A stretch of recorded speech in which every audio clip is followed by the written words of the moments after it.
오늘 우리에게 주신 하나님 말씀입니다. 마태복음 1장 18절에서 25절까지 말씀입니다.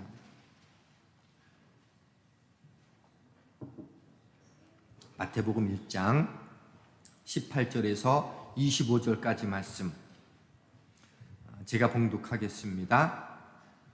예수 그리스도의 나심은 이러하니라. 그의 어머니 마리아가 요셉과 약혼하고 동거하기 전에 성령으로 잉태된 것이 나타났더니 그의 남편 요셉은 의로운 사람이라 그를 드러내지 아니하고 가만히 끊고자 하여 이 일을 생각할 때에 주의 사자가 현몽하여 이르되 다윗의 자손 요셉아, 내 아내 마리아 데려오기를 무서워하지 말라. 그에게 잉태된 자는 성령으로 된 것이라. 아들을 낳으리니 이름을 예수라 하라. 이는 그가 자기 백성을 그들의 죄에서 구원할 자이심이라 하니라. 이 모든 일이 된 것은 주께서 선지자로 하신 말씀을 이루려 하심이니 이르시되 보라, 처녀가 잉태하여 아들을 낳을 것이요 그의 이름은 임마누엘이라 하리라 하셨으니 이를 번역한즉 하나님은 우리와 함께 계시다 함이라. 요셉이 잠에서 깨어 일어나 주의 사자의 분부대로 행하여 그의 아내를 데려왔으나 아들을 낳기까지 동침하지 아니하더니 나음에 이름을 예수라 하니라.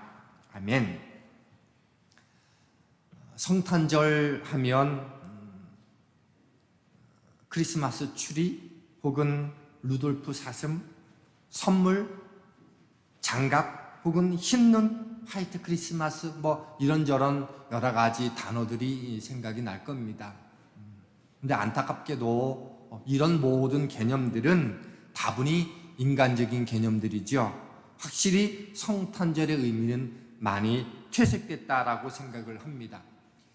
C.S. 루이스의 그 나니아 연대기에서는 악한 마귀가 지배하는 겨울 왕국에 크리스마스가 없는 것으로 표현됩니다. 마귀가 크리스마스를 없앴기 때문이지요.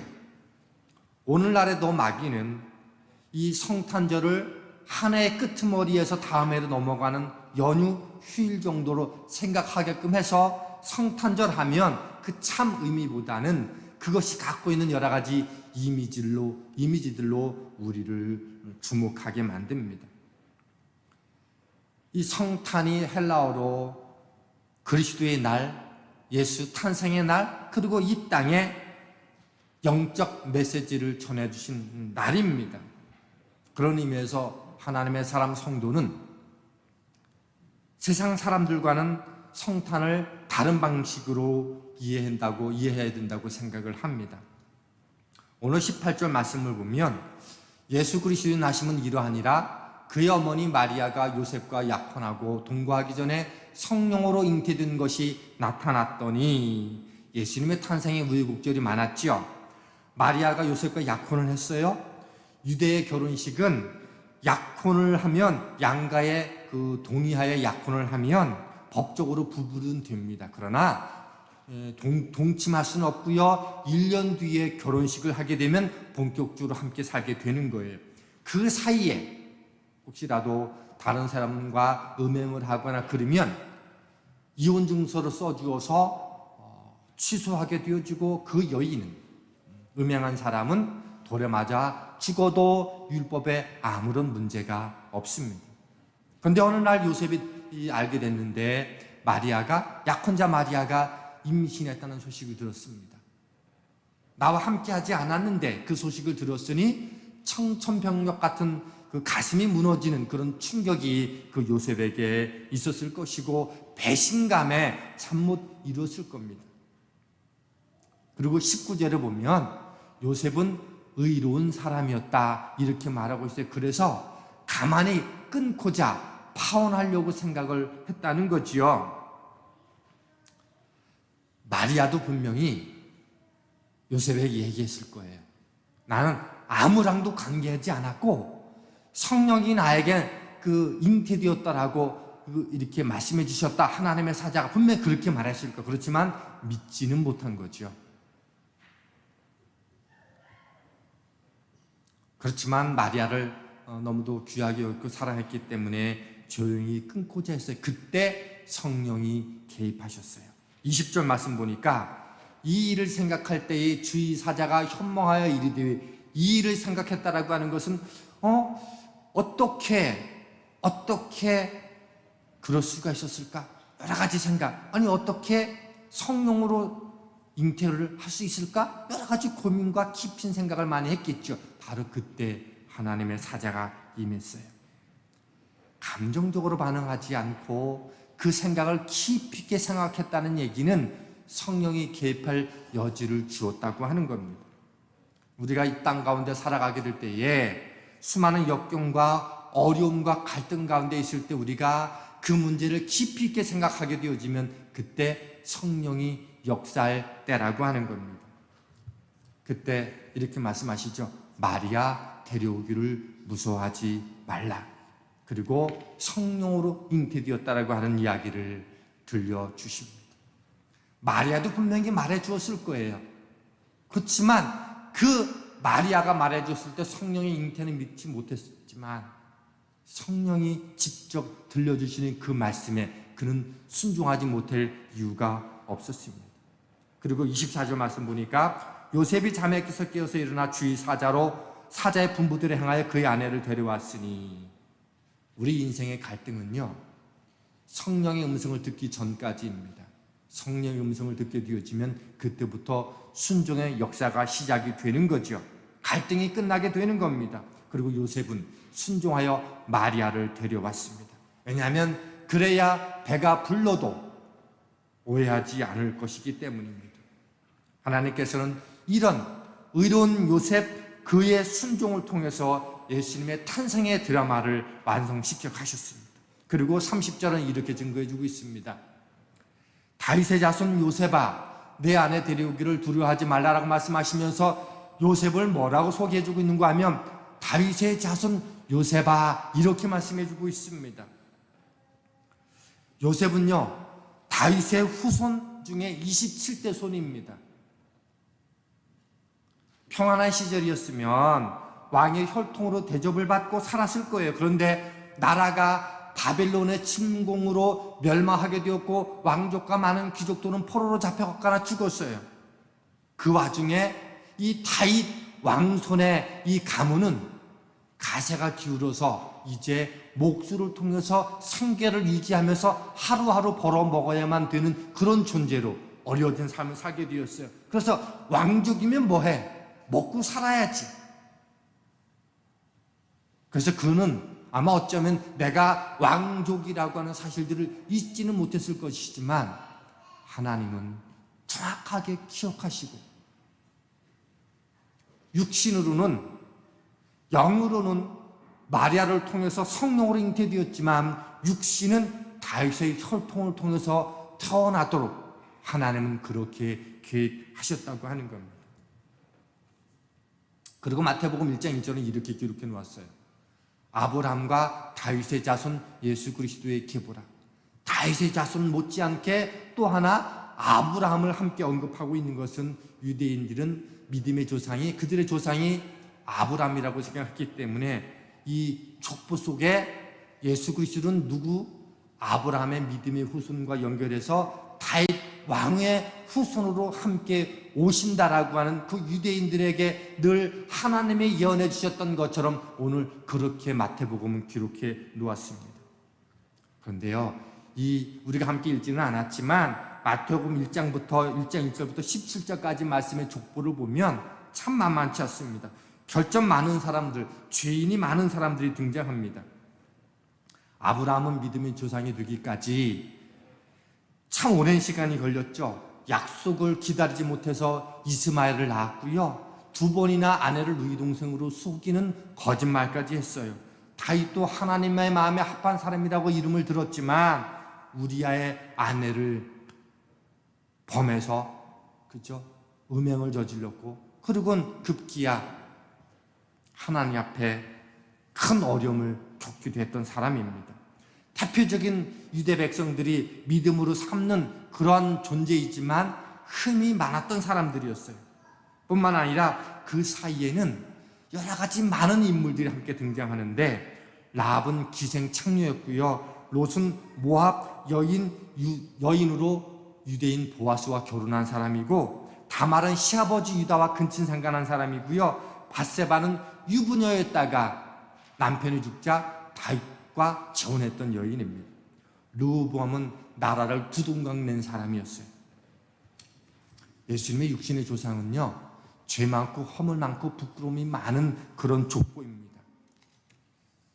그리고 11절에는 뭐라고 말씀해 주고 있는가 하면, 나라가 바벨론에서 망한 때에 왕족이나 귀족들, 중요한 사람들이 다 포로로 끌려갔을 그 부끄러운 역사를 족보 속에 다 기록해 놓았어요.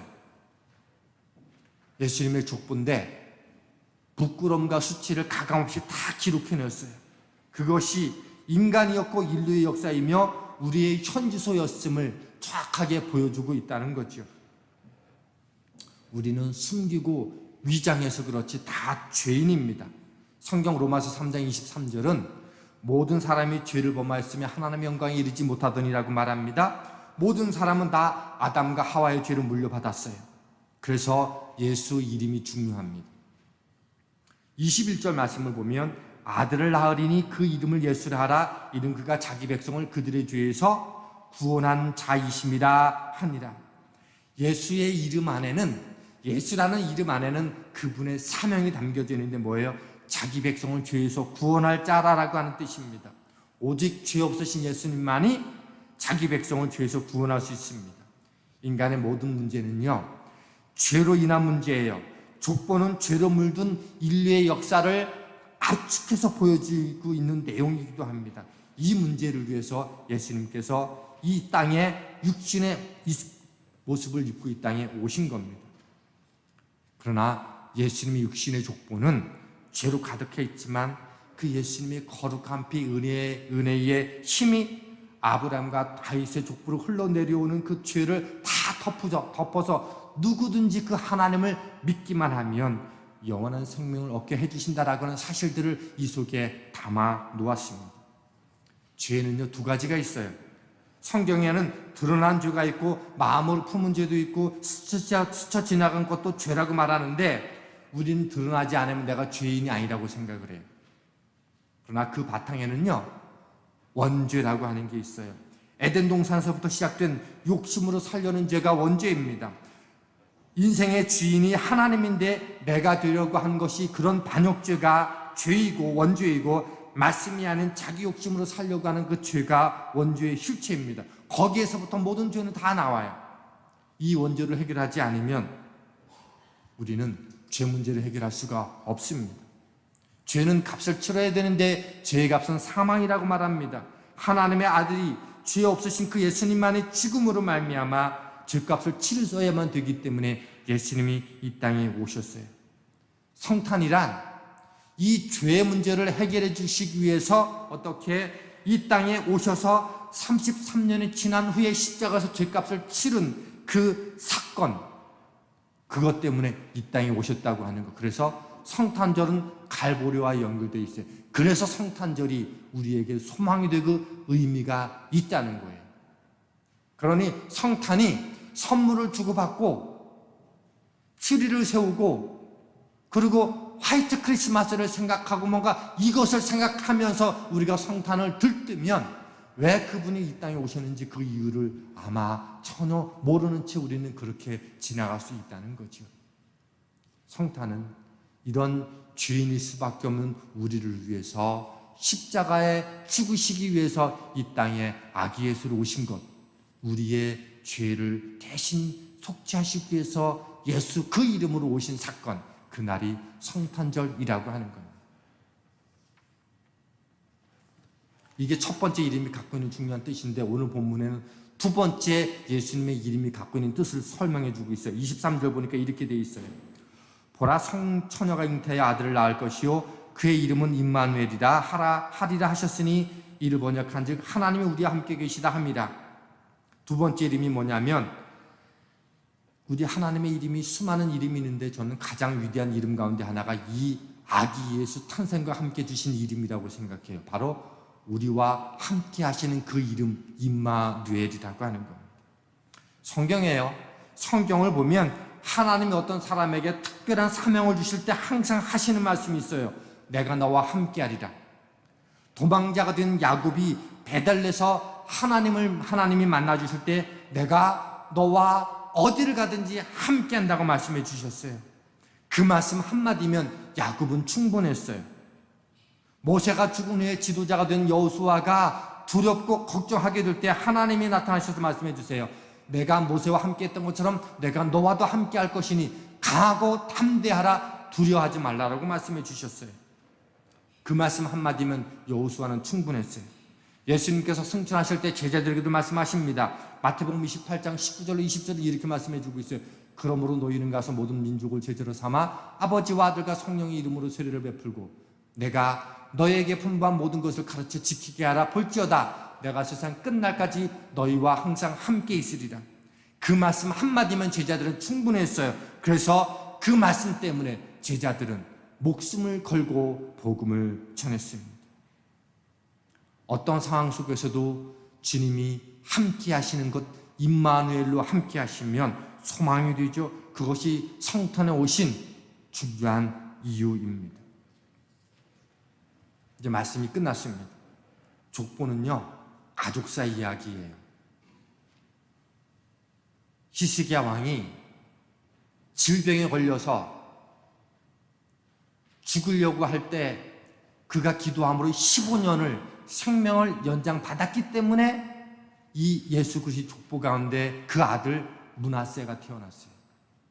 성경은 족보 이야기를 통해서 하나님의 언약이, 하나님의 복음이 어떻게 가문과 가정을 통해서 함께 흘러가고 있음을 보여주는 중요한 메시지이기도 합니다.